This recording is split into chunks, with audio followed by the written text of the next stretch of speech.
Welcome back to TechKidFX for another AGX price prediction update, and in this video I'll be giving you the latest developments that have been happening here on the AGX chart, which at the time of this recording is holding above the 20-day MA here on the 4-hour chart, which is now acting as support for us to continue gearing up. We are also holding above a very significant high at around the $0.5 mark. We have also continued to obey the Elliot structures, where we had been seeing a bit of a breakdown to the lower side in the formation of this wave 2 in a move that managed to get into the minimum retracement area, which lies between the $0.35892 mark and the $0.27976 mark, in a move that gave us a low at around the $0.28554 mark. And I believe that whatever we are seeing at the moment is the start of an impulsive wave to the upside in the formation of this wave 3, having managed to get into the minimum retracement area in the formation of this wave 2, meaning we have bottomed out in the formation of that wave 2. And before I get further into the technical analysis, give you the short-term scenarios and also sketch out my target areas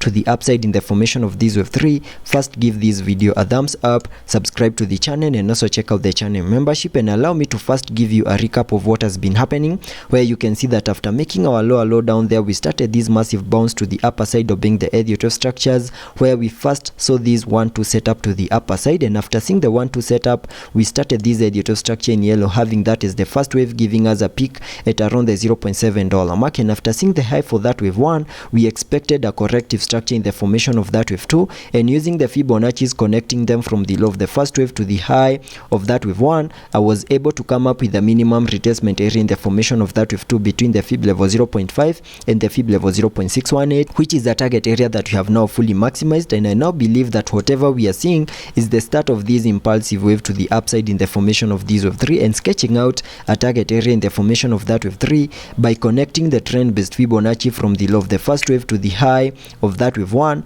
then dragging the fibs to the low of the second wave. That gives me a minimum target area to the upside in the formation of that wave 3 at the fib level 1.618, and that is at around the $1.33135 mark, and that is the minimum that I'm expecting AGX to do here on the long-term scenarios. And getting to the short-term scenarios, which will be based on the impulsive nature in the formation of this wave 3, where we also expect to see a 5-wave structure in formation within the formation of that higher Elliott wave count 3, having the wave 5 fully maximizing our minimum target areas and also giving us the high for that wave 3. That is what is going to give me the short-term scenarios, and I believe that is better seen here on the 1-hour chart.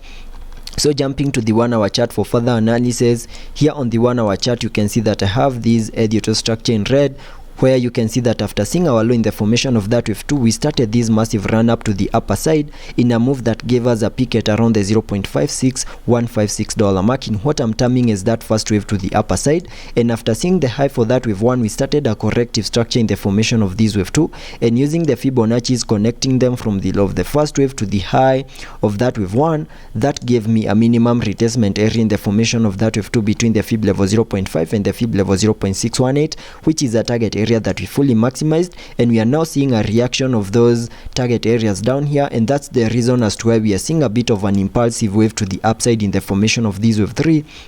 which we expect after seeing the formation of that wave 2, and sketching out a target area to the upper side in the formation of that wave 3 by connecting the trend-based Fibonacci from the low of the first wave to the high of that wave 1, then dragging the fibs to the low of the second wave. That gives me a minimum target area in the formation of that wave 3 at the fib level 1.618, and that is at around the $0.8603 mark, and that is the minimum that I'm expecting AGX to do here on the short-term scenarios in the formation of this wave 3. And for that move to also play out, we need to continue holding above the 20-day MA, continue holding above our significant high at around the $0.5 mark, and as long as we are holding above those key areas here on the charts, then we have the room for us to get a high that is a break above the wave 1 high, which lies at around the $0.56784 mark, and a break above those highs, then that will be enough confirmation that we are back in the formation of this wave 3 to the upper side, and there are chances that we are going to fully maximize our target areas in the formation of that wave 3.